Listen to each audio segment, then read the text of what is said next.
എല്ലാവർക്കും നമ്മുടെ ഇന്നത്തെ വീഡിയോയിലേക്ക് സ്വാഗതം. നമ്മൾ ഇന്ന് സംസാരിക്കാൻ പോകുന്ന വിഷയം എന്ന് പറയുന്നത് പി എഫിനെ പറ്റിയിട്ടാണ്. എന്താണ് പി എഫ് അല്ലെ? പ്രൊവിഡന്റ് ഫണ്ട് അല്ലെങ്കിൽ എംപ്ലോയീസ് പ്രൊവിഡന്റ് ഫണ്ട്.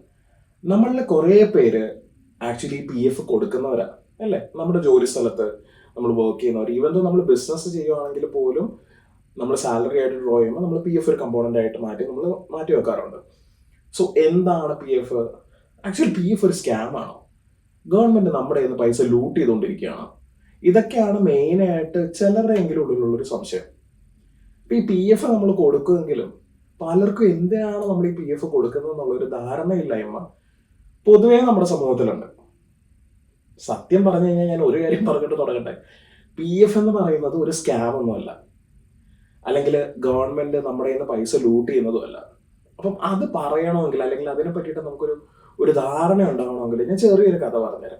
വളരെ ചെറിയൊരു ഷോർട്ട് സ്റ്റോറിയാണ്. സോ നിങ്ങൾക്ക് ബോറടിക്കാത്ത ഒരു വിധത്തിൽ തന്നെ ഞാൻ പറഞ്ഞുതരാം. നമ്മുടെ ഇൻഡസ്ട്രിയൽ റവല്യൂഷൻ നടക്കുന്ന സമയം, അതായത് ഏകദേശം ഒരു 1940 കാലഘട്ടങ്ങളിലൊക്കെ ആയിരിക്കും.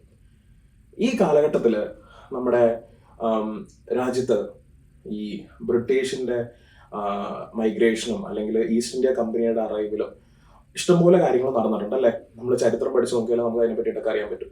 അപ്പോൾ ആ സമയത്ത് ഒരുപാട് കമ്പനികൾ, ഒരുപാട് ഇൻഡസ്ട്രീസ് നമ്മുടെ ഇന്ത്യയിലേക്ക് വന്നു. അപ്പോൾ ഇന്ത്യയിലേക്ക് വന്ന സമയത്ത് ഇവരൊക്കെ കമ്പനീസ് കൊണ്ടുവരുമ്പോഴത്തേക്ക് ഓട്ടോമാറ്റിക്കലി എന്ത് കൂടും? തൊഴിലവസരങ്ങൾ കൂടും, തൊഴിലാളികളുടെ എണ്ണം കൂടും. അപ്പോൾ ഈ തൊഴിലാളികളുടെ എണ്ണമൊക്കെ കൂടി വന്നപ്പോഴത്തേക്കും ഒരു ഒരു പ്രശ്നം ഉണ്ടായി തുടങ്ങി. എന്താന്ന് വെച്ചാൽ ഈ തൊഴിലാളികൾക്ക് വേണ്ടിയിട്ട് ഒരു ഒരു ഒരു ഫോർമുലേഷൻ അവിടെ വരാനായിട്ടുള്ള ഒരു ബുദ്ധിമുട്ടുണ്ടായി. എന്ന് വെച്ച് കഴിഞ്ഞാൽ ഒരു റെഗുലേഷൻ വരുന്നില്ല. മനസ്സിലായോ? അവർക്ക് എത്ര രൂപ കിട്ടണം, അവർക്ക് ഇത്ര രൂപയ്ക്ക് ഒരു മിനിമം വേജിന്റെ മാൻഡേഷൻ, ഇങ്ങനത്തെ ഒരുപാട് കാര്യങ്ങൾ നടക്കാതെ വന്നു. ഈ നടക്കാതെ വന്നപ്പോഴത്തേക്കും കുറച്ച് കഴിയുമ്പോഴത്തേക്കും ലേബർ ഔട്ട് ബ്രേക്കുകൾ സംഭവിക്കാൻ തുടങ്ങി അല്ലേ? ലേബർ ഔട്ട് ബ്രേക്കുകൾ എന്ന് പറഞ്ഞു കഴിഞ്ഞാൽ തൊഴിലാളികൾ ശരിക്കും പറഞ്ഞാൽ നന്നായിട്ട് ഇളകാൻ തുടങ്ങി. അവർ പ്രശ്നങ്ങൾ ഉന്നയിക്കാൻ തുടങ്ങി. അത് സമരങ്ങളിലേക്ക് എത്തിച്ചേർന്നു, ഇഷ്യൂസിലേക്ക് എത്തിച്ചേർന്നു, ഈവൻ ചെറിയ തോതിലുള്ള കലാപങ്ങളിലേക്ക് വരെ എത്തിച്ചേർന്നതായിട്ടാണ് ചരിത്രം പഠിപ്പിക്കുന്നത്. അങ്ങനെ ഇരിക്കെ 1952 നമ്മുടെ ഗവൺമെന്റ് ആണ് വിചാരിക്കുന്നത്, ഓക്കെ, നമ്മുടെ രാജ്യത്തും ഒരു സോഷ്യൽ സെക്യൂരിറ്റി നോംസ് കൊണ്ടുവരണം എന്നുള്ളത്. എന്താണ് സോഷ്യൽ സെക്യൂരിറ്റി നോംസ്? നമ്മുടെ US, UK പോലുള്ള സ്ഥലങ്ങളിൽ അന്നേ ഈ പറയുന്ന സോഷ്യൽ സെക്യൂരിറ്റി നോംസ് ഉണ്ടായിരുന്നു. വെച്ചാൽ നമ്മൾ ഈ പറയുന്ന 1940-കളിലെ ഈ പറയുന്ന സോഷ്യൽ സെക്യൂരിറ്റി നോംസ് ഉണ്ടായിരുന്നു.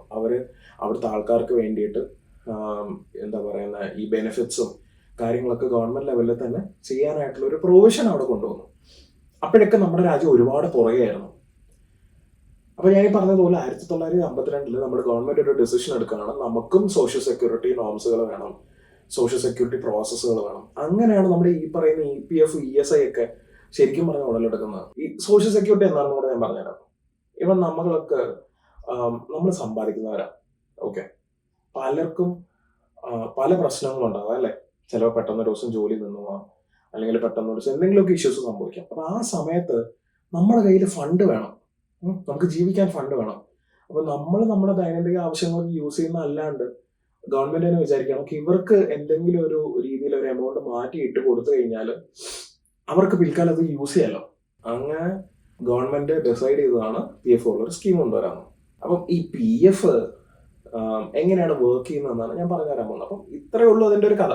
ഇങ്ങനെയാണ് നമ്മുടെ PF കൊണ്ടുവരാനായിട്ട് ഗവൺമെന്റ് ഡിസൈഡ് ചെയ്യുന്നത് കേട്ടോ. അപ്പൊ ഇനി എന്താണ് PF? പ്രൊവിഡന്റ് ഫണ്ട് എന്താണ്? പ്രൊവിഡന്റ് ഫണ്ട് ആക്ടിൽ നിങ്ങൾ എന്തൊക്കെ ശ്രദ്ധിക്കണം, അല്ലെങ്കിൽ നിങ്ങൾ അറിഞ്ഞിരിക്കേണ്ട കുറെ കാര്യങ്ങളാണ്. ഈ PF പറ്റിയിട്ട്, PF എമൗണ്ട് എങ്ങനെ വിഡ്രോ ചെയ്യണം, അതൊക്കെ നിങ്ങൾ ഒരുപാട് യൂട്യൂബിൽ വീഡിയോസ് കണ്ടിട്ടുണ്ട്. സോ അതുകൊണ്ടാണ് ഞാൻ അങ്ങനെ ഒരു വീഡിയോ ചെയ്യാത്തത്. പക്ഷെ അങ്ങനത്തെ ഒരു പ്രോസസ് വീഡിയോ ചെയ്യണമെന്ന് നിങ്ങൾക്ക് ഒരു താല്പര്യം തോന്നുകയാണെങ്കിൽ ഉറപ്പായിട്ടും കമന്റ്സിൽ പറയാൻ മടിക്കണ്ട. ഞാൻ അതിനനുസരിച്ച് അങ്ങനെ ഒരു വീഡിയോ ചെയ്യുന്നതായിരിക്കും കേട്ടോ.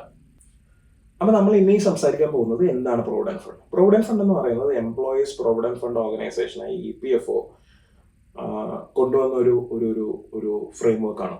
ഓക്കെ, അതെന്തിനു കൊണ്ടുവന്നു എന്ന് വെച്ച് കഴിഞ്ഞാൽ ഞാൻ നേരത്തെ പറഞ്ഞതുപോലെ ഒരു സേവിങ് മെന്റാലിറ്റി കൊണ്ടുവരാനും പിന്നെ വളരെ ബുദ്ധിമുട്ടുള്ള സമയങ്ങളിൽ ജനങ്ങൾക്ക് ഒരു സപ്പോർട്ടായിട്ട് മാറാനുമാണ് നമ്മുടെ EPFO അങ്ങനെ ഒരു സ്കീം കൊണ്ടുവന്നത്. സോ അതാണ് എംപ്ലോയി പ്രൊവിഡന്റ് ഫണ്ട് എന്ന് പറയുന്നത്.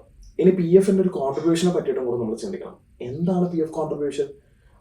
എത്ര രൂപ വരെ ഗവൺമെന്റിന് എടുക്കാം, അല്ലെങ്കിൽ എത്ര രൂപ വരെ കമ്പനീസ് എടുക്കാം, എത്ര രൂപ കമ്പനീസ് കോൺട്രിബ്യൂട്ട് ചെയ്യണം. ഇത് വളരെ സിമ്പിൾ ആയിട്ടുള്ളൊരു മാത്ത് ആട്ടോ, ഭയങ്കര കോംപ്ലിക്കേഷൻ ഒന്നുമില്ല. 12% കമ്പനിയും 12% എംപ്ലോയിയും കൂടെ കോൺട്രിബ്യൂട്ട് ചെയ്തിട്ടാണ് നമ്മുടെ PF നമ്മൾ ഇടുന്നത്. ഓക്കെ, അപ്പം ഈ 12% എന്ന് പറയുമ്പോഴത്തേക്കും എംപ്ലോയിയുടെ ഒരു ഫ്ലാറ്റ് 12% എടുക്കും, അല്ലെങ്കിൽ കമ്പനിയുടെ ഒരു ഫ്ലാറ്റ് 12% എടുക്കും. ഇനി കമ്പനിയുടെ എടുക്കുന്ന ഒരു 12%ന്റെ ഒരു 8.3% നമ്മുടെ എംപ്ലോയീസ് പെൻഷൻ ഫണ്ടിലോട്ട് മാറും. ഓക്കെ, ഈ എംപ്ലോയി പ്രൊവിഡന്റ് ഫണ്ടിന്റെ അകത്ത് എംപ്ലോയി പ്രൊവിഡന്റ് ഫണ്ടും ഉണ്ട്, എംപ്ലോയി പെൻഷൻ ഫണ്ടും ഉണ്ട്. അപ്പോൾ കുറച്ച് എംപ്ലോയി പെൻഷൻ ഫണ്ടിലേക്ക് മാറും, ബാക്കി പ്രൊവിഡന്റ് ഫണ്ടിലോട്ട് തന്നെ മാറും. ഞാൻ പറഞ്ഞ 8.3 കഴിഞ്ഞിട്ട് ബാക്കി വരുന്നത് പ്രൊവിഡന്റ് ഫണ്ടിലോട്ട് മാറും. അങ്ങനെ മൊത്തത്തിൽ 24% നമ്മുടെ ടോട്ടൽ വരുമാനത്തിന്റെ ഈ പറയുന്ന പ്രൊവിഡന്റ് ഫണ്ടിലേക്ക് മാറുന്നത്. ഇനി ഇത് എപ്പോഴൊക്കെ നമുക്ക് എടുക്കാം?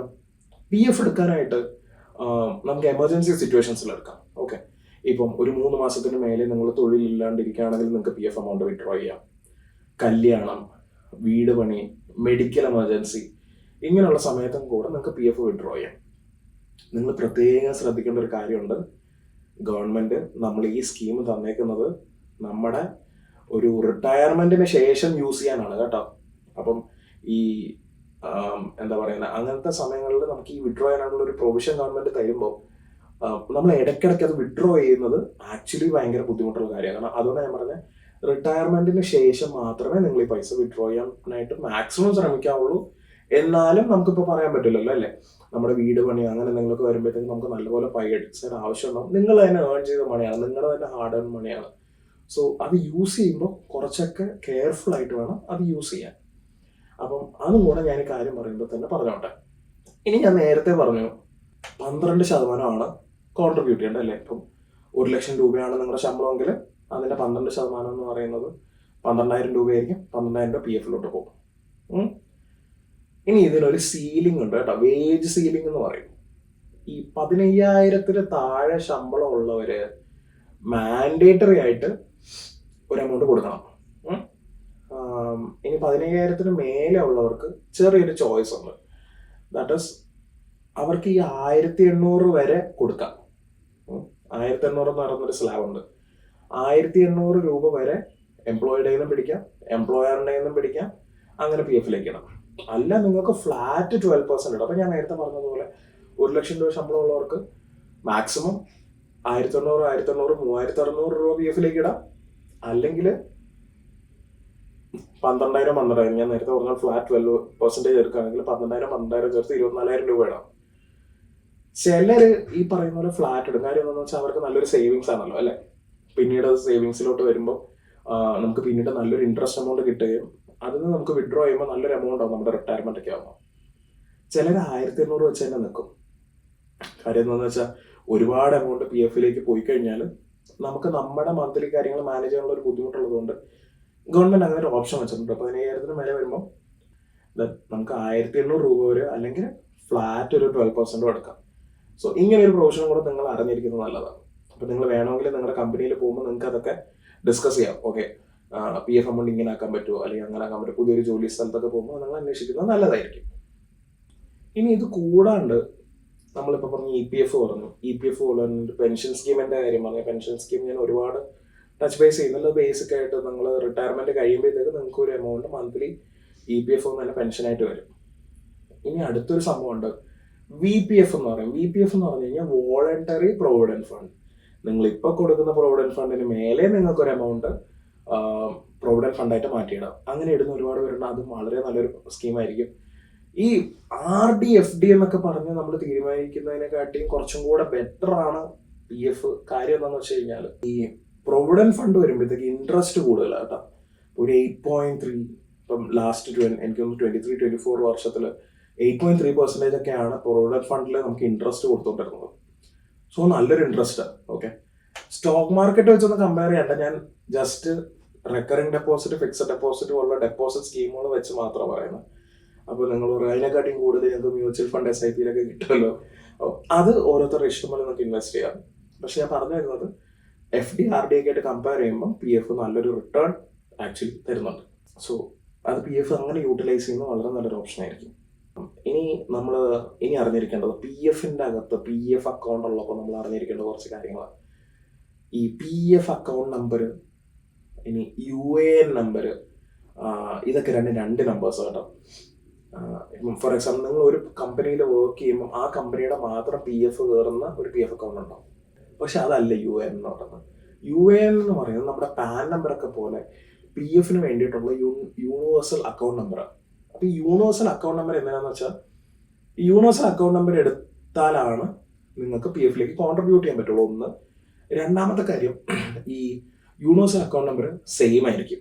നിങ്ങളുടെ സ്ഥാപനങ്ങൾ മാറും തോറും നിങ്ങളുടെ UAN മാറുന്നില്ല, പക്ഷെ നിങ്ങളുടെ PF നമ്പർ മാറും. ഓക്കെ, ഒരു കമ്പനിക്ക് ഒരു PF നമ്പർ ആയിരിക്കും. അപ്പം അത് ജസ്റ്റ് ഒന്ന് പ്രത്യേകം ശ്രദ്ധിക്കണം. അപ്പം നിങ്ങൾ ആരും ഇതുവരെ നിങ്ങളുടെ UAN നമ്പർ നോട്ട് ചെയ്ത് വെച്ചിട്ടില്ലെങ്കിൽ, ഇനി നിങ്ങൾക്ക് അറിയില്ല എന്നുണ്ടെങ്കിൽ നിങ്ങളുടെ കമ്പനിയിൽ അന്വേഷിച്ച് UAN നമ്പർ എടുത്ത് വെച്ച് EPFOയുടെ മെമ്പർ പോർട്ടലിൽ സൈൻ അപ്പ് ചെയ്യണം കേട്ടോ. EPFOയുടെ മെമ്പർ പോർട്ടലിന്റെ ലിങ്ക് ഒക്കെ ഞാൻ ഈ വീഡിയോയുടെ ഡിസ്ക്രിപ്ഷനിൽ കൊടുത്തേക്കാം. അതുപോലെ തന്നെ ഫോണിൽ കൂടെ ആക്സസ് ചെയ്യാനായിട്ട് ഏറ്റവും നല്ലതാണ് ഉമാങ്ക് എന്ന് പറയുന്ന ഒരു ആപ്പ് ഉണ്ട്. ഇത് ഗവൺമെന്റിന്റെ തന്നെ ഒരു ആപ്പാണ്. ആ ആപ്പിന്റെ അകത്ത് നമ്മുടെ PF പാസ്ബുക്കും കാര്യങ്ങളൊക്കെ അറിയാൻ പറ്റും. അപ്പോൾ ഞാൻ ഈ പറഞ്ഞ പോലെ ഒന്നാമത്തെ കാര്യം UAN നമ്പർ ശ്രദ്ധിച്ചു വെക്കുക. രണ്ടാമത്തെ കാര്യം, നിങ്ങൾ ഈ മെമ്പർ പോർട്ടലിലും ഉമാങ്കിലൊക്കെ പോയി നിങ്ങളുടെ പാസ്ബുക്കും കാര്യങ്ങളൊക്കെ വെരിഫൈ ചെയ്യുക, നിങ്ങളുടെ ബാലൻസ് വെരിഫൈ ചെയ്യുക. നിങ്ങളുടെ കമ്പനിയിൽ നിന്ന് കറക്റ്റായിട്ട് കോൺട്രിബ്യൂഷൻ ചെല്ലുന്നുണ്ടോ എന്ന് ചെക്ക് ചെയ്യേണ്ടത് നിങ്ങളുടെ ഉത്തരവാദിത്വമാണ്. ഓക്കെ, ചിലപ്പോൾ കമ്പനികൾ മിസ് ചെയ്യുന്നതാവാം, ചിലപ്പം എന്തെങ്കിലും ഒരു എറർ സംഭവിക്കുന്നതാവാം. ഇനി പലയിടത്തും മനഃപൂർവ്വം PF കോൺട്രിബ്യൂഷൻ കമ്പനീസ് ഇടാത്ത ഇഷ്യൂസ് വരെ ഉണ്ടാവാറുണ്ട്.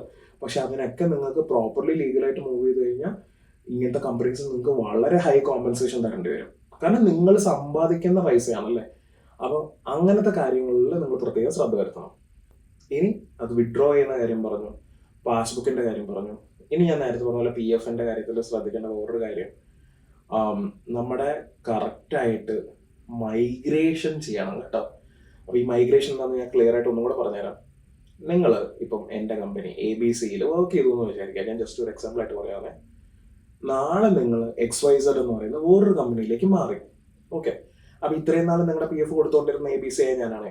അപ്പോൾ എന്താ വേണ്ടെന്ന് വെച്ച് കഴിഞ്ഞാൽ, പഴയ എംപ്ലോയറായ ഞാൻ പുതിയ എംപ്ലോയറായ XYZലേക്ക് നിങ്ങളുടെ PF അക്കൗണ്ട് ട്രാൻസ്ഫർ ചെയ്യണം. ഈ ട്രാൻസ്ഫർ ചെയ്തില്ലെങ്കിൽ നിങ്ങളുടെ PF കോൺട്രിബ്യൂഷനൊക്കെ മുടങ്ങി പോകും. അപ്പോൾ ആ ട്രാൻസ്ഫർ പ്രോപ്പറായിട്ട് നടക്കുന്നുണ്ടോന്നും കൂടെ നിങ്ങൾ പ്രത്യേകം ശ്രദ്ധിക്കണം. കാരണം അത് നിങ്ങൾക്ക് വളരെ ഇമ്പോർട്ടൻ്റ് ആയിട്ടുള്ള കാര്യമാണ്. ഇനി നിങ്ങൾ ശ്രദ്ധിക്കേണ്ട കാര്യം, കോൺട്രിബ്യൂഷൻ കൊടുക്കുന്ന സമയത്ത് ഞാൻ നേരത്തെ പറഞ്ഞതുപോലെ നിങ്ങൾക്ക് പെൻഷൻ ഫണ്ട് എന്ന് പറയുന്നത്, പെൻഷൻ സ്കീം എന്ന് പറയുന്ന സംഭവം ഉണ്ടെന്ന് പറഞ്ഞല്ലോ. നിങ്ങൾ ഈ പെൻഷൻ സ്കീമിന് എലിജിബിൾ ആണെങ്കിൽ നിങ്ങൾക്ക് 10 വർഷം എംപ്ലോയ്മെന്റ് സർവീസ് ഉണ്ടാവണം. എന്ന് പറഞ്ഞാൽ നിങ്ങൾ 10 വർഷം നിങ്ങൾ കമ്പനികളിൽ വർക്ക് ചെയ്തിട്ടുണ്ടാവും. എന്നാലാണ് നിങ്ങൾക്ക് പെൻഷൻ സ്കീമിലേക്ക് ഒരു എലിജിബിലിറ്റി ഉണ്ടാവുള്ളൂ. അപ്പം അതും കൂടെ ഒരു ഫാക്ടറായിട്ടാണ്. ഞാൻ നേരത്തെ പറഞ്ഞാൽ നിങ്ങളുടെ റിട്ടയർമെന്റിന് ശേഷം ഗവൺമെന്റ് തന്നെ നിങ്ങൾക്ക് ഇങ്ങനെ പൈസ പെൻഷനായിട്ട് തരുമെന്ന് പറഞ്ഞില്ലേ. സോ അതിന് വേണ്ടിയിട്ടുള്ള ഒരു എലിജിബിലിറ്റിയാണ്. അല്ലാത്ത പക്ഷം നിങ്ങൾക്ക് പറയുന്ന പോലെ പെൻഷൻ ഫണ്ടിൽ അങ്ങനെ ഒരു പൈസ, കാരണം നിങ്ങൾക്ക് പെൻഷൻ ആവത്തില്ലല്ലോ എന്ന് വെച്ചാൽ 10 വർഷത്തെ സർവീസ് ഇല്ലെങ്കിൽ, അപ്പം നിങ്ങൾക്ക് അത് വിഡ്രോ ചെയ്യാം. ഓക്കെ, അതുപോലെ തന്നെ നിങ്ങൾ 5 വർഷത്തിന് ശേഷമാണ് നിങ്ങൾ ഇതൊക്കെ വിഡ്രോ ചെയ്യുന്നതെന്ന് വെച്ചോ, ഒരു 5 years ഓഫ് സർവീസിന് ശേഷമാണെങ്കിൽ നിങ്ങൾക്ക് ആക്ച്വലി നിങ്ങളുടെ വിഡ്രോ ചെയ്യുന്ന എമൗണ്ട് ടാക്സ് ഫ്രീ ആണ്. അത് ഗവൺമെന്റ് സ്കീമാണ്. അപ്പോൾ ഒരുപാട് ഗുണങ്ങളുള്ള ഒരു സ്കീമാണ് അല്ലേ PF. അപ്പം ഇതൊക്കെ നിങ്ങൾക്ക് ഭയങ്കര ഒരു ഹെൽപ്ഫുൾ ആയിരിക്കും. അപ്പം PF നിങ്ങൾ ചെറുതായിട്ട് കാണരുത്. PF ആക്ച്വലി നമുക്ക് വളരെ വലിയൊരു ബെനിഫിറ്റ് ആണ്. അപ്പം ഇന്നത്തെ വീഡിയോയിൽ പറഞ്ഞതുപോലെ ഞാൻ ജസ്റ്റ് ഒരു റീക്യാപ്പ് തരാം. PF എന്താണ്, അതിൻ്റെ ഒരു ഹിസ്റ്ററിനെ പറ്റിയിട്ട് നമ്മൾ പറഞ്ഞു. PF കോൺട്രിബ്യൂഷൻ എന്തോരാണെന്ന് നമ്മൾ പറഞ്ഞു. PF ഇമ്മീഡിയറ്റ് ആയിട്ട് ശ്രദ്ധിക്കേണ്ട കാര്യങ്ങൾ എന്തൊക്കെയാണെന്ന് ഞാൻ പറഞ്ഞു.